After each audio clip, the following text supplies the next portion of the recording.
Почитувани гледачи, добра вечер. Добре дојдовте во најновото издание на Трета порта, интернет политички магазин. Во оваа емисија најмногу реакции ќе има по оставката на министерот за финансии Зоран Ставревски. Значи, ова е една од темите која е најактуелна на интернет просторот и на социјалните мрежи. Може да се каже дека оние кои користат Facebook социјална мрежа ќе видат дека на нивниот зид има лавина од коментари за ова. Коментарите се различни, во различни насоки, ќе видиме дел од нив и почнуваме со Едмунд Адеми, кој е политички аналитичар, сега активен и во СДСМ, мора да кажеме. Одиме со Адеми, кој вели: ако Ставре поднесе оставка од здравствени причини, можно ли е Тодоров да поднесе оставка од финансиски причини? И има тука еве еден коментар.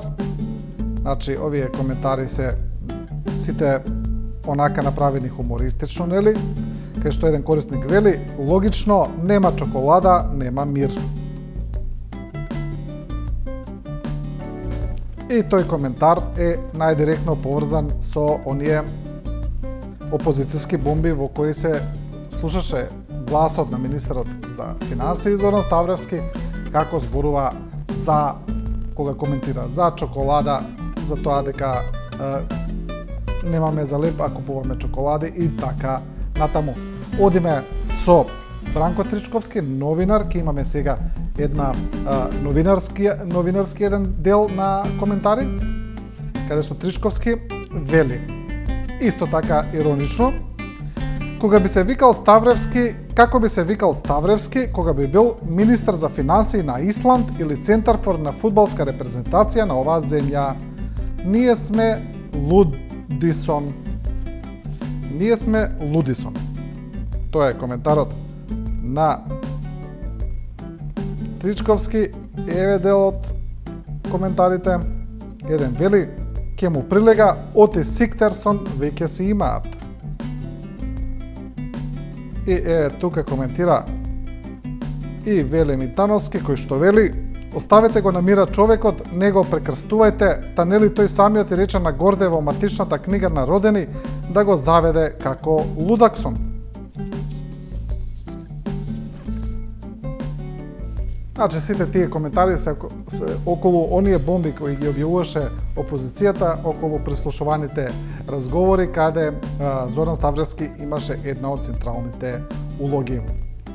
Одиме со Драган Антоновски, исто така новинар. Новинарите може да се каже дека имаат доста коментари по оставката на Зоран Ставревски, токму поради неговиот начин, неговиот однос кон медиумите, кон интересот на јавноста за неговите политики, каде што господинот Ставревски често беше дрзок, често не одговараше на новинарските прашања или поточно на прашањата кои граѓаните требаше да ги знаат, па одговараше на така еден начин кој можеби не прилегаше баш на политичар од таков ранг, на јавна личност. И сега за ова има доста коментари, а тие коментари ги кажуваат оние кои биле во најдиректна комуникација со него со години, рече се цела деценија, тоа се новинарите. Затоа одиме сега со Драган Антоновски. Јас знам зошто министерот Ставревски го паметам по-лошо. На седница на влада, додека јас сум водел вести и другите гледале, рекол: аман од овој Антоновски. Цело А1 го затворивме, овој не можеме да го тргнеме и избришеме. И нели ме тргна, избриша од екраните. И јас знам зошто го паметам како лош човек и циник, ама не ми е јасно зошто сите го зборуваат истото за него, лош човек. И сега си дал оставка и треба да имам разбирање. Чекај сега да видиме што се направил и да преброиме колку луѓе од него се разболеа. И да видиме дел и тука од коментарите. Еве, тука се надоврзуваат оние кои имале контакт со него. Го помнам тонот со кој се обрати на една келнерка. Тргни ја чашата, тргни го и шишето. За нас, луѓе пораснати во радиото, тонот на нечиј глас многу говори за неговиот табиет. После на ова се надоврзува друг корисник кој вели: не беше келнерка, туку вработена во министерството во неговиот кабинет. Не се сеќавам на тој детал, ме дамло са тонот со кој се обрати, во секој случај крајно арогантен и понижувачки кон некој подреден. Големината на човекот се гледа токму во тоа. Ето, тоа се тие коментари за Зоран Ставревски. Одиме со Ненад Јовановиќ, активист, кој пишува: како бе не бевте болни кога плячкавте? Како не бевте болни кога бркавте пратеници, активисти и новинари од Собрание? Како не бевте болни кога се изживувавте и се уште се изживувате на нас со години? Па сега, кога живи ве фативме, сега треба да се емпатични на вашата болест? Како не бевте болни кога повекувавте на гумени куршуми за сороспи и платеници? Па сега, кога живи ве фативме, наеднаш сите сте болни. Море марш бре, апаши, протестирам. Тоа е коментарот, мислам дека е прилично јасен, што сака да каже. Одиме со Јанакија Јане, кој пишува исто така на Facebook, и неговиот коментар се однесува околу финансискиот исход од работата на Ставревски. Да сумираме. Никола како лидер на ВМРО ДПМН најави дека државата ќе се задолжи неколку стотини милиони евра. Министерот за финансии Кум Ставреси отиде, а глас не пушти за ова. И така наречениот премиер Димитриев ги оствари очекувањата. Премолче. Значи, ако стварно издада таква обврзница, тоа всушност Никола како обичен граѓанин има моќ да ја задолжува својата прчија Македонија, кога ќе му текне партијата држава стана човек држава. И уште еден пост кој се однесува на исходот од работата на Ставревски. Тоа е Перо Костадинов, кој пишува прилично јасно, кратко и прецизно тоа што сака да го каже на Facebook во однос на Ставревски. Го цитира Курир. Ставревски со економски резултати како никој никогаш досега. Костадинов вели: така е, долг од 4 милиарди 426 милиони 70.300 евра. 2188 евра по жител, 48,68% од бруто домашниот приход. Тоа е тоа, и тука еве дел од корисниците велат рекорд и буџет во кондиција.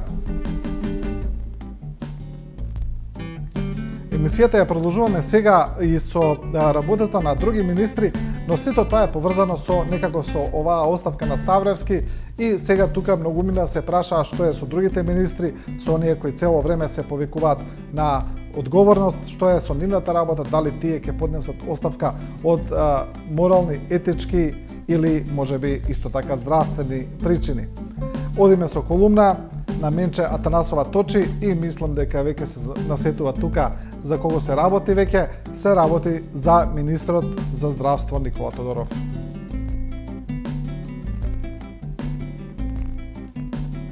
Еве, Точи ја постира својата колумна и вели: деновиве министерот за здравство на Летонија се даде оставка, бидејќи користел бесплатни здравствени услуги, без да чека ред на онколошкиот центар. Тој им се извини на пациентите, лекарите и на секого на кого неговото однесување му предизвикало недоверба кон државата. А нас не лажат секој ден и уште не гледаат попреку ако кажеме дека не е така. Зарем некого го интересира народот и државата? Важна е рекламата. Значи, тоа е дел од колумната на Менче Атанасова Точи. Одиме со Ангелчо Андоновски, кој исто така пишува за министерот за здравство. Насловот на неговата колумна кажува многу во која насока ќе оди и колумната. Не розови очила, туку двогледи за да видите што му сторивте на народот.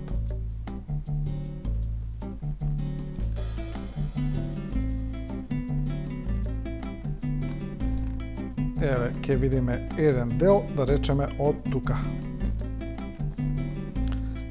6 години е министер за здравство. Сам во сите нарачани медиумски писанија, фотосесии и филмувани бурлески. Се нешто објаснува што е направено, ама дури и сам признава дека не може да го оправи до крај здравството. Нели Тодоров ти беше еден и единствен кој направил бум во здравствените реформи? Каде е бумот? Во распаднати ѕидови и руинирани установи? Цело време си сконцентриран да кажеш колкав градител си бил на болничките установи, не баре си од градежен факултет, а не правник. Ама околу правните работи па немаш ни допирна точка или пак да се дообјасниме, ти и твојот лидер најдовте непресушен извор на правење пари. Ти наочари не носиш, а навистина треба двоглед да носиш, пошто не довидувате баш најарно. Ни ти, ниту твојот именјак. Народот, пациентите се доведени до здравствен колапс, а ти се фалиш со капитални инвестиции во здравството. Пишувате деманти, а народот нема основни работи за лекување. Инсулините џабе е да ги збориме, бидејќи ти знаеш како и кој ги добива тендерите и дали воопшто има инсулин или нема, а после се некој друг ти е виновен поради инсулинската криза. Тоа е таа колумна, не розови очила, туку двогледи за да видите што му сторивте на народот. Сега емисијата ја продолжуваме со една друга прилично интересна содржина која е премногу коментирана на социјалните мрежи, а тоа е една изјава која ја даде Министерската за култура Елизабета Канчевска-Милевска. Таа ја даде изјавата за српската државна телевизија РТС, но изјавата ја даде на српски јазик. Сега српскиот јазик на Елизабета Канчевска-Милевска привлече огромно внимание. Да видиме дел од коментарите. Еве да речеме, Билјана Секуловска, новинар, на својот Facebook статус пишува: да се биде министер за култура. О, не писменех, о, врло, веома. Сега, за да го разбереме коментарот на Секуловска, мора да ја видиме изјавата на Канчевска-Милевска. Ми свака година поддржуваме биенале наших уметника и ова година исто така имаме веома врла добра инсталација. Верувам да свако од нас може да се наđe у том проекта. Да, тоа е изјавата на Елизабета Канчевска-Милевска. Дел од коментарите на социјалните мрежи се оние луѓе кои прашуваат: добро, можеби министерката не знае добро српски, не е тоа толку голем грев, но зошто не зборува на македонски, не зборува на англиски или на некој друг јазик, но не е важно. Но еве сега има еден Facebook корисник кој ги критикува политиките на власта, често, редовно може да се каже, но овој пат ја брани министерката. Да го видиме неговиот коментар. Ненад Стевовиќ, кој е прилично активен во протестите, вели: да, смешно е, но да бидеме реални. Секој обид на српски, хрватски, словенечки, босански политичар да даде изјава во која би си го кршал јазикот на македонски, би ни бил симпатичен, ова е најмал греф. Ете така, тоа се реакциите за Министерката за култура.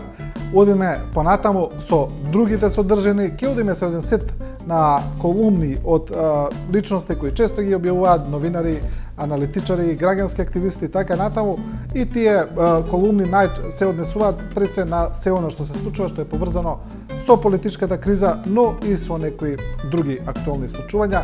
Одиме прво со Ерол Ризаов. Ризаов пишува за една појава која се случи, а тоа е за време на изјавата на претседателот на ВМРО ДПМН Никола Груевски пред судот кога беше на распит.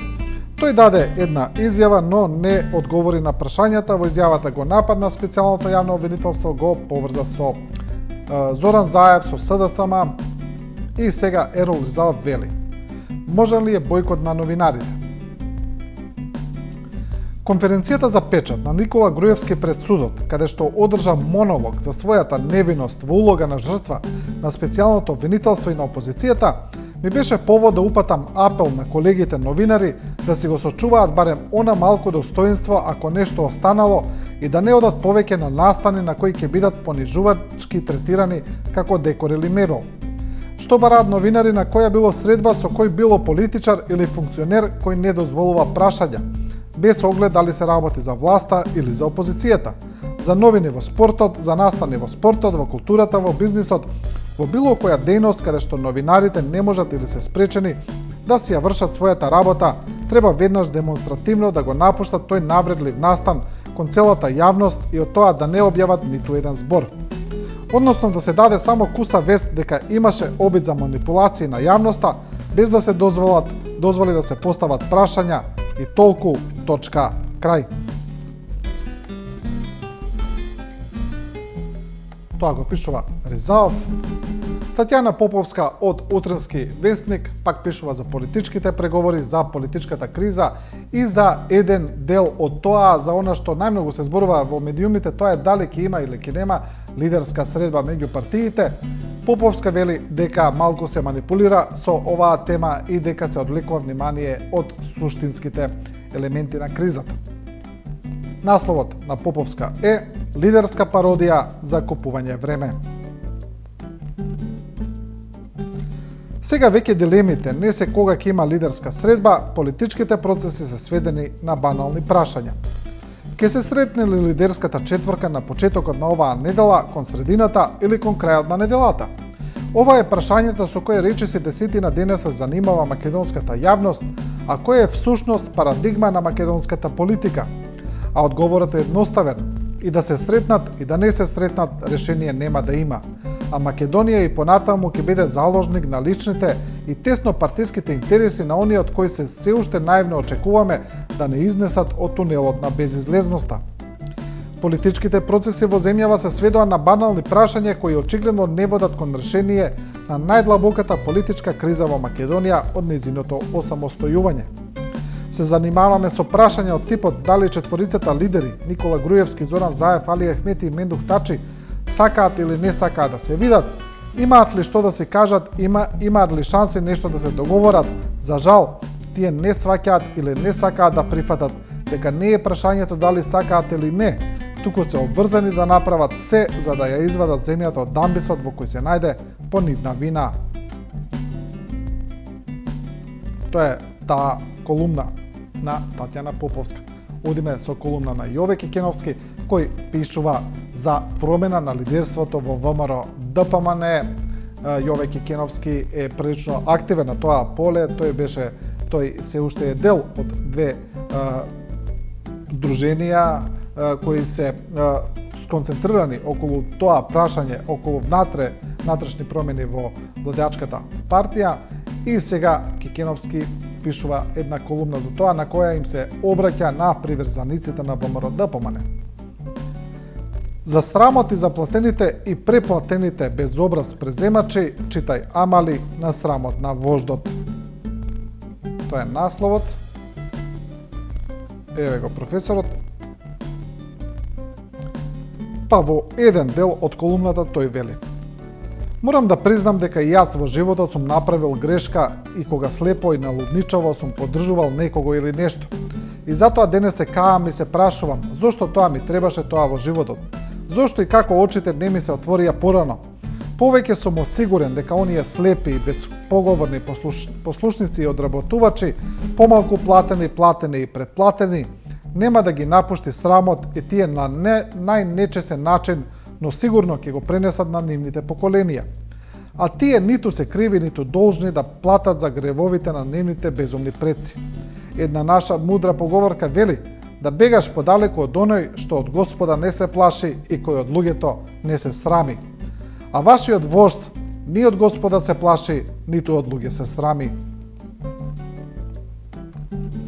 Тоа го пишува професорот Кекеновски.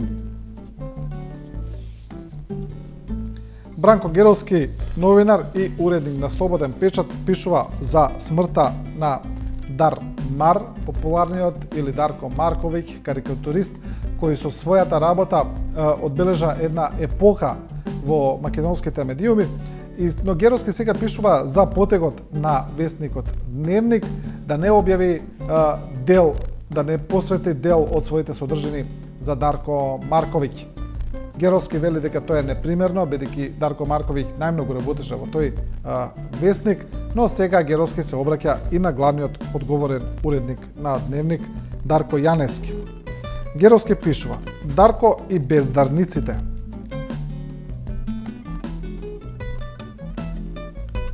Но овде не зборуваме за редови и за мерка, туку за нешто сосема друго. Односот на денешен Дневник кон сите луѓе што го прославија неговото име, а Дармар секако еден од нив, се сведува на обидот на група бездарници и манипуланти, славната историја на еден грандиозен потфат и традицијата да се избришат и во меморијата на читателите да се остане само оваа смешна франкештајновска креатура што тие ја создаваат. Секако тој обид е бесмислен и однапре неосуден на неуспех. Затоа се нервозни. Нервозни се затоа што читателите на Дневник го паметат Пецко, ги паметат незаборавните насловни страници, ги паметат колумните на храбрите и борбени колумнисти, го паметат она што одамна им недостасува, а во изобилие го имаше во овој нивен, баш петпарачки вестник, во кој најважните работи се кажуваа во 50 редови. Тоа е колумната на Геровски, кој е еден и од основачите на Дневник, затоа и неговото пишување има и тежина во овој аспект. Продолжуваме со емисијата со уште неколку колумни до крајот. Една од нив е на странски автор, тој е на Дейв Холмс, кој пишува за настаните во Орландо во Соединетите Американски држави, за пукањето во ноќен клуб, кој во исто време и ноќен геј клуб. За ова има доста коментари на социјалните мрежи, на интернет просторот, значи коментарите се околу тоа дали е важно што во ноќниот клуб се нападнати припадници на геј популацијата или не. Има дел што велат дека апсолутно е важно, бидејќи се работи за во тој случај за криминал од омраза, други велат дека тоа не треба да се потенцира, дека тие се пред се луѓе, а потоа нивната сексуална определба, но без разлика одиме со колумната на Дейв Холмс.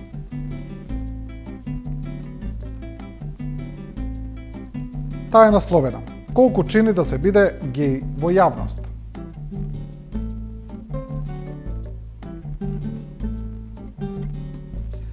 Секој кој помина низ вратата на Пулс таа вечер дошол претходно тероризиран. 50 и повеќе луѓе преживеале цел живот на културолошки тероризам, а потоа ги изгубија своите животи одеднаш, бидејќи некој бил лут на двајца мажи кои се бакнувале. Но се појавија. И тие од нас кои се заминаа ќе се појават пак. Секогаш ќе се појавуваме, посилни сме од теророт, посилни сме од болеста, посилни од хомофобијата. Денес, додека ги гледаме политичарите кои се про вооружување, политичарите кои воведоа буквално стотици анти-ЛГБТ закони само оваа календарска година, како нудат сочувство и молитви, но не споменуваат хомофобија. Тоа го пишува Дейв Холмс за Esquire магазинот во Соединетите Американски држави.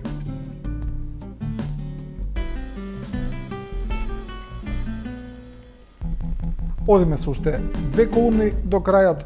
Една е на Слободан Најдовски, кој пишува за дилемите кои се водат во Македонија во однос на политичката криза, а тоа е дека каква треба да биде таа влада која би организирала избори, кога да ги организира, дали 3-6 месеци пред изборите или треба повеќе време, но една од дилемите и тоа дали таа влада треба да биде експертска или политичка. Слободан Најдовски може слободно да се каже дека неговиот став оде кон тоа дека таа треба да биде политичка влада. Насловот е токму таков, експертска или политичка влада, па Најдовски тука потсетува на некои случувања од минатото и прави паралели. Се сеќавате ли на Анте Марковиќ? Паметете ли кој беше Милан Паниќ? Следите ли што се случува денес со Тихомир Орешковиќ? Заедничко за сите нив е што беа или се добри менаџери кои биле на високи менаџерски позиции во големи стопански системи. Но карактеристика им е тоа што влегува во политиката, беа избрани за премиери како експерти кои требаше да извлечат од криза, политичка или економска, државата на чие чело се наоѓа во даден момент. Заедничко им е тоа што никој од нив не успеа во својата намера. На Марковиќ му се распадна државата, поранешна СФРЈ. Паник ја доживеа истата судбина на државата Сојузна република Југославија, која остана во стеснати рамки од распаднатиот систем на Марковиќ. На Орешковиќ му се подготвува политичка екзекуција. Ете, таа е една прилично интересна паралела на Слободан Најдовски, која ми се чини дека досега никој не ја направил во јавноста. И колумната ќе ја завршиме со Трајче Груевски од Сојузот на борците, но кој сега пишува за состојбата со шарената револуција, и токму затоа е интересна оваа колумна, бидејќи се работи за еден огромен јаз на генерации кои пишуваат едни за други, значи борците, пензионерите, за младите во шарената револуција. Насловот на колумната е токму таков: Шарена револуција. Еве го господинот Груевски, сега ќе видиме се видат. Шарената револуција е вистинска новина во силно разбрануваната политичка состојба на Република Македонија. Да ги спомнеме карактеристичните белези: потполна непознаничка, застрашувачко собирање на група луѓе со заедничка фрустрација. На прв поглед се собираат само за да дишат заедно, млади, стари, родители со деца, во придружба на нивните миленици, возејќи точак или пеш, ечат песни од комбито што ги следи. Родолюбиви, народни, забавни, рок, поп, проследени со заглушувачка бучава од свирчења, труби, тавчиња, лажички, вувузели и секакви други спортски реквизити и инструменти. Секојдневните собирања почнуваат пред специјалното јавно обвинителство како знак на силна поддршка и верба дека таа институција ќе ја врати правдата и ќе предизвика останатите институции да почнат да функционираат согласно со Уставот. И со оваа колумна Шарена револуција ја завршуваме и оваа трета порта. Емисијата гледајте ја секоја среда во 19 часот и 15 минути, следејќи го нашето мото се разбира дека не ви кажуваме како да размислувате, туку ви ја прикажуваме големата слика и останате и со програмата на 24 вести.